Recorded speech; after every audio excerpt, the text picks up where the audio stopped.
Hello friend, मैं Alka Kushwaha career plus YouTube channel में आपका स्वागत है। आज हम बात करेंगे डीएलएड फोर्थ सेमेस्टर के सामाजिक विषय के इम्पॉर्टेंट क्वेश्चन पर। अब हम क्वेश्चन पर बात करेंगे 1857 ईस्वी के स्वतंत्रता संग्राम का कारण बताइए। अब हमारे कारक कौन कौन से हो जाएंगे, जैसे आर्थिक कारक, सामाजिक धार्मिक कारक, राजनीतिक कारक। यहाँ पर आर्थिक कारक क्या हो जाएगा, जैसे करों में वृद्धि हो गई और उद्योगों का पतन हो गया। और क्या हो जाएगा, अकाल की स्थिति आ गई। अब यहाँ पर धार्मिक कारक पर क्या लिख सकते हैं, सैनिकों को ऐसे कारतूस के प्रयोग के लिए विवश होना पड़ा जिसमें गाय और सूअर की चर्बी लगी हुई थी। ये भी हमारा एक कारण है। और क्या हो जाएगा, ईसाई धर्म का प्रचार, जातिवाद की उपेक्षा, कुटीर उद्योग धंधों का विनाश। अगले क्वेश्चन पर बात करेंगे, रानी अवंतीबाई कौन थी। तो ये रामगढ़ के शासक विक्रमादित्य की पत्नी थी और विक्रमादित्य की मृत्यु के पश्चात उनके कोई उत्तराधिकारी न होने के कारण उन्हें रामगढ़ से हटा दिया गया। अगले क्वेश्चन पर बात करेंगे, ब्रह्म समाज का सिद्धांत।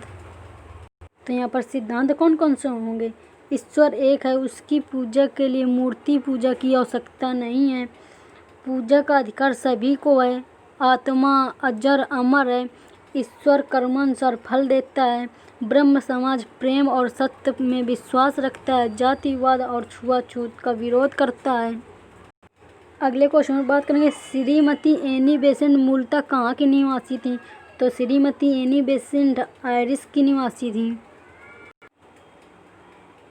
अगले क्वेश्चन में बात करेंगे, अखिल भारतीय कांग्रेस की स्थापना कब हुई और इसकी स्थापना का श्रेय किसको जाता है। तो अखिल भारतीय कांग्रेस की स्थापना 1885 में हुई थी और इसकी स्थापना का श्रेय ए.ओ. हुम को था। अगले क्वेश्चन पर बात करेंगे, राष्ट्रीय उदारवादी आंदोलन के प्रमुख नेता कौन थे। तो ये सुरेंद्रनाथ बनर्जी हो गए और के मित्रा हो गए और पृथ्वी चंद्र राय हो गए। अगले क्वेश्चन पर बात करेंगे, सविनय अवज्ञा आंदोलन का प्रमुख कार्यक्रम बताइए। तो 12 मार्च 1930 में नमक सत्याग्रह की शुरुआत हुई और 6 अप्रैल 1930 को नमक कानून तोड़ा गया। अगले क्वेश्चन पर बात करेंगे, मानसूनी जलवायु की सबसे बड़ी विशेषता लिखिए। तो इसमें क्या हो जाएगा, इसमें ऋतुओं का परिवर्तन की वजह से तापमान, वायु दाब और हवाओं की दिशा, वर्षा आदि में परिवर्तन होता है। अगले क्वेश्चन पर बात करेंगे, जेट वायु धारा किसे कहते हैं। तो वायुमंडल में बहने वाली तेज हवा जो पश्चिम से पूर्व की ओर बहती है उसे जेट वायु धारा कहते हैं। अगले क्वेश्चन पर बात करेंगे, भारतीय जलवायु को प्रभावित करने वाले कारक बताइए। तो क्या हो जाएंगे, अक्षांशीय स्थिति, समुद्र तल की ऊंचाई, पर्वतों की दिशा, सागरीय प्रवाह, पवन दिशा, वायुमंडलीय दबाव, जल स्थल वितरण और धरातलीय बनावट। अगले क्वेश्चन पर बात करेंगे, प्राकृतिक आपदाएं कौन कौन सी हैं। तो प्राकृतिक आपदाएं कौन कौन सी हो जाएंगी, जैसे ज्वालामुखी का फटना, भूकंप हो गया, बाढ़ हो गई और ये महामारी हो गई। अगले क्वेश्चन पर बात करेंगे, चक्रवात को और किन किन नामों से जाना जाता है। तो चक्रवात को और किन नामों से जाता है, वात चक्र, बवंडर, झंझावात, घूर्णवायु। अगले क्वेश्चन पर बात करेंगे, परावैंगनी किरणों से होने वाली घातक बीमारियों के नाम बताइए। तो परावैंगनी किरणों से त्वचा का कैंसर होता है, संवर्ग के लिए प्रमुख होती हैं और आँखों के लिए हानिकारक होती हैं। अगले क्वेश्चन पर बात करेंगे, उत्तर प्रदेश में मिट्टी का उपयोग किन कारणों के लिए किया जाता है।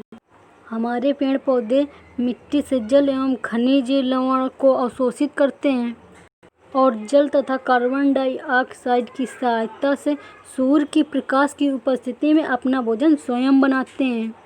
और मिट्टी का प्रयोग कहाँ करते हैं, जैसे सुराही बनाने में, मटके बनाने में और मिट्टी का जैसे भवन बनाते हैं, भवन के लिए हमें ईंट की ज़रूरत होती है, तो इसका यहाँ पे मिट्टी का प्रयोग करेंगे।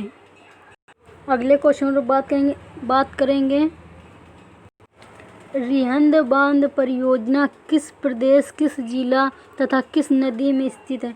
तो किस प्रदेश में स्थित है? ये सोनभद्र जिले में स्थित है, उत्तर प्रदेश के सोनभद्र जिले में। और यहाँ पे नदी कौन सी होगी? तो रिहंद नदी होगी। अगले क्वेश्चन पर बात करेंगे प्राकृतिक संसाधन किसे कहते हैं? वे संसाधन जो प्रकृति में मुक्त रूप से पाए जाते हैं उन्हें प्राकृतिक संसाधन कहते हैं। जैसे कि पेट्रोलियम हो गया, प्राकृतिक गैस हो गई, कोयला हो गया, और शुद्ध हवा हो गई, शुद्ध पानी हो गया। अगले क्वेश्चन पर बात करेंगे उत्तर प्रदेश के किस जनपद में बांध परियोजना स्थित है? बांध परियोजना का नाम लिखिए। तो यहाँ पर जनपद कौन सा हो जाएगा? सोनभद्र। और यहाँ पर बांध परियोजना का नाम क्या हो जाएगा? रिहंद बांध परियोजना। अगले क्वेश्चन पर बात करेंगे चिपको आंदोलन का किस क्षेत्र में महत्वपूर्ण योगदान है? तो वन बचाओ अभियान में महत्वपूर्ण योगदान है इसका। इस आंदोलन में महिलाएं पेड़ों में चिपक कर उनकी रक्षा करती थीं। और यहाँ पर ये भी तो पूछ सकते हैं चिपको आंदोलन की शुरुआत कब हुई थी? तो चिपको आंदोलन की शुरुआत 1973 में हुई थी। और ये चिपको आंदोलन स्टार्ट किसने किया था? तो चिपको आंदोलन सुंदरलाल बहुगुणा ने स्टार्ट किया था। और कहाँ से स्टार्ट किया था? तो ये उत्तराखंड के गोपेश्वर शहर के रेनू नामक गांव से स्टार्ट किया था। अगले क्वेश्चन पर बात करेंगे जैव विविधता किसे कहते हैं? किसी निश्चित भौगोलिक क्षेत्र में पाए जाने वाले जीवों की संख्या और उनकी विविधता को जैव विविधता कहते हैं। अब यहाँ पर पूछा जाए पृथ्वी पर सबसे ज़्यादा जैव विविधता कहाँ पाई जाती है? तो ये विषुवत रेखा पर पाई जाती है। और यदि भारत की बात करें तो भारत में जैव विविधता क्षेत्र केरल में स्थित शांति घाटी क्षेत्र है। अब यहाँ पर पूछा जाए जैव विविधता अधिनियम स्टार्ट कब हुआ था? तो जैव विविधता अधिनियम 2002 में स्टार्ट हुआ था। अगले क्वेश्चन पर बात करेंगे यंग इंडिया नामक समाचार पत्र किसके द्वारा निकाला गया? तो यंग इंडिया एक साप्ताहिक पत्रिका थी जो गांधी जी के द्वारा निकाली गई थी। अगले क्वेश्चन पर बात करेंगे राष्ट्रीय आंदोलन के प्रथम चरण के उत्तरवादी आंदोलन के प्रमुख नेता कौन थे? तो प्रमुख नेता कौन थे? दादा भाई नौरोजी, महादेव गोविंद रानडे, फिरोज शाह मेहता, सुरेंद्र नाथ, दिनेशा वाचा, योगेश चंद्र बनर्जी, गोपाल कृष्ण गोखले, मदन मोहन मालवीय। अगले क्वेश्चन पर बात करेंगे गांधी जी ने 11 जनवरी 1920 को आंदोलन क्यों स्थगित किया? उत्तर प्रदेश के गोरखपुर जिले में स्थित चौरा चौरा नामक स्थान पर 5 फरवरी 1922 को एक भयानक घटना घटित हुई। ये घटना चौरी चौरा नाम से प्रचलित है। इस घटना के अंतर्गत भीड़ ने पुलिस के 21 जवान व थानेदार को बंद करके आग लगा दी, जिससे कि गांधी जी से बहुत दुखी हुए और इसको स्थगित कर दिया। अगले क्वेश्चन पर बात करेंगे जिन्ना ने गांधी जी पर क्या आरोप लगाए? तो जिन्ना ने गांधी जी के नेतृत्व की वैधता पर ही आरोप लगा दिया था। जिन्ना ने लिखा था कि जब तक आप प्रतिनिधि की हैसियत प्राप्त नहीं कर लेते तब तक आपके द्वारा किसी भी प्रतिनिधि की हैसियत से हस्ताक्षर करने का सवाल ही नहीं उठता। अगले क्वेश्चन पर बात करेंगे लाला लाजपत राय की मृत्यु किन कारणों से हुई?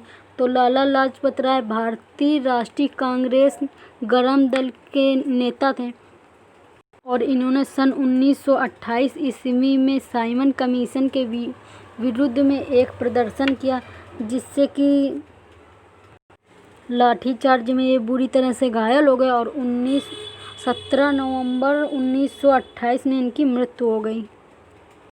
अगले क्वेश्चन में बात करेंगे स्वतंत्र भारत की प्रमुख उपलब्धियां क्या क्या थीं? तो क्या थीं? विविधता में एकता, मतदान का अधिकार, शिक्षा और डिजिटल इंडिया, उत्पादन के मामले में बढ़ावा, भारतीय रेलवे नेटवर्किंग, अगले क्वेश्चन में बात करेंगे प्रार्थना समाज की धार्मिक क्षेत्र में क्या भूमिका थी। तो सन 1867 में बम्बई में केशव चंद्र सेन के सहयोग से आत्माराम पांडुरंग ने प्रार्थना समाज की स्थापना की। अगले क्वेश्चन में बात करेंगे ब्रह्म समाज की सामाजिक व आर्थिक उपलब्धियों का वर्णन कीजिए।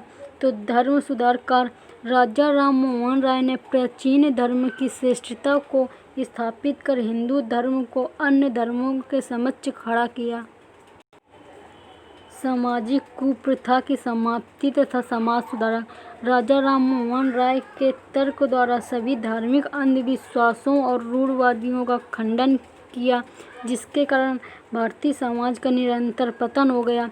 और इन्होंने सती प्रथा, बाल विवाह, जाति प्रथा, छुआछूत आदि कुरीतियों का विरोध किया और विधवा पुनर्विवाह को प्रोत्साहित किया। प्लीज़ वीडियो को लाइक करें और चैनल को सब्सक्राइब करें। आप लोगों को पेपर के लिए अग्रिम शुभकामनाएं।